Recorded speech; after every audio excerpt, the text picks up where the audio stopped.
Toy Story 5 chega nessas semanas no cinema e eu gosto, cada vez que um filme de Toy Story lança, lembrar como ele é uma espécie de documentário, não só da história do cinema e da animação, obviamente, mas especialmente da animação 3D, pois Toy Story de 1995 foi o primeiro longa-metragem em 3D da Pixar e do cinema como um todo antes da Disney comprar o estúdio. Se você assistiu aos 4 filmes, o primeiro de 95, o segundo de 99, o terceiro de 2010, o quarto de 2019 e o quinto agora de 2026, você consegue ver toda a evolução da tecnologia, os detalhes. O primeiro filme foi feito literalmente por causa que eles não tinham tecnologia para animar ainda pessoas, então escolheram brinquedos. E com o tempo nós tivemos a capacidade dos animadores conseguirem reproduzir em tela coisas do dia a dia, como vento, céu, árvores, com muito mais detalhes e menos características caricatas, como teria no primeiro filme, apesar de eu gostar bastante dele e achar que ele tem envelhecido com bastante charme, tamanha competência que a Pixar teve naquele filme. Mas enfim, enquanto a Pixar, especialmente após ser comprada pela Disney, aderiu a uma estratégia mais comercial e mercantilista de seus filmes, né, apostando em muitas sequências nostálgicas, talvez um circuito muito intenso, muito exigente do estúdio, né, às vezes 2 filmes por ano até, a franquia Toy Story sempre teve um carinho especial, enquanto filmes como Universidade de Monstros, Procurando Dory, Carros 2 e Carros 3, apesar de tu ver que tem um carinho, que eles tentam fazer algo legal, você percebe que os filmes foram de certa forma forçados para trazer um retorno fácil. E apesar de isso ser bom na questão financeira, afinal, os filmes originais cada vez trazem menos retorno, mesmo os da Pixar, né?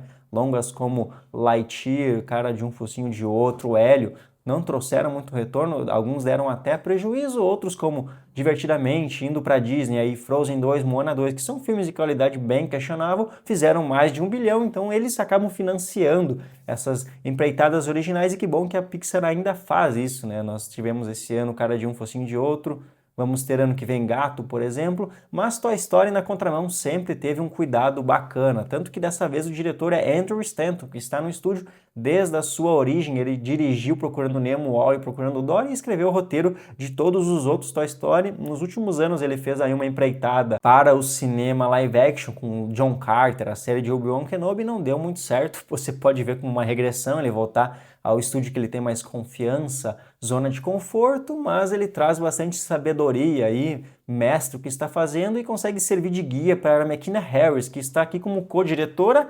Ela fez os passos tradicionais de animadores, entrou no estúdio aí em 2019 com Frozen 2, passou por vários circuitos aí do storyboard, roteiro e agora está de fato co-dirigindo um filme. Certamente ela vai dirigir um sozinho no futuro.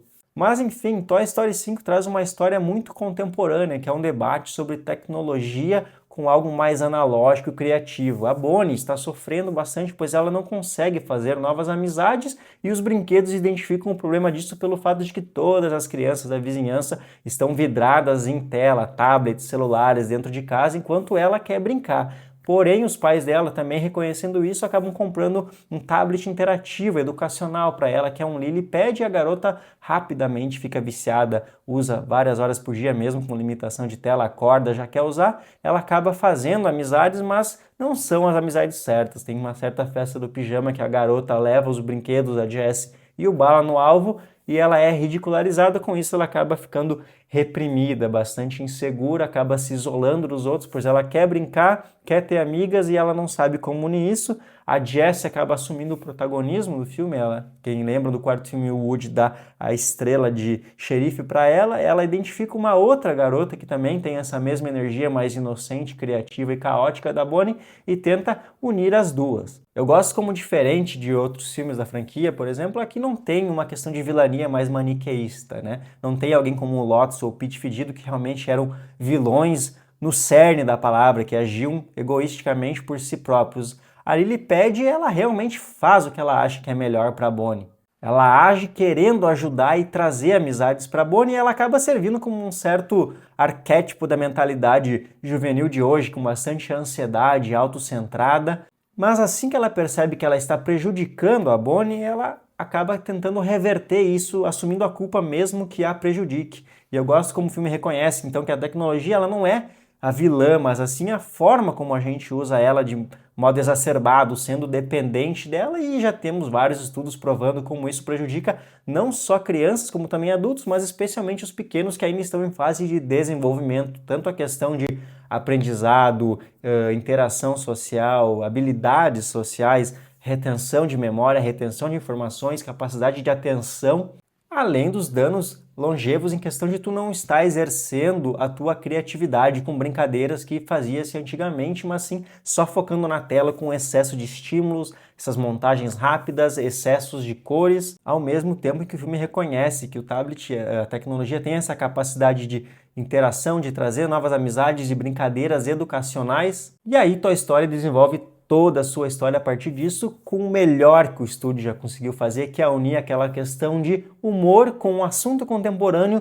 com uma emoção, sem apelar para um sentimentalismo melodramático exagerado. Não é por Toy Story ser uma franquia muito querida que eles dão como garantido o retorno financeiro, como eu acho que eles fizeram em outros momentos. Aqui realmente tu vê um carinho, um cuidado muito grande. A parte técnica dispensa comentários, é assombrosa a questão da careca, da calvície começando a surgir no Woody, por exemplo, como eles retratam as paisagens, você acaba não percebendo por tão natural que ela parece, ao mesmo tempo que mantém traços mais cartunescos, não é somente aquele realismo chateado, entediante, mas se você começa a perceber, você vê a riqueza dos detalhes também na textura dos brinquedos, que tem diferentes materiais, alguns de plástico, outros de pano, por exemplo. Uma coisa que eu gosto muito de dizer durante os filmes é como eles representam a brincadeira das crianças, e aqui o filme usa a imaginação para ser expressa de um modo como se fosse uma pintura, uma aquarela. Isso acaba mostrando como a criatividade das crianças pode ser bastante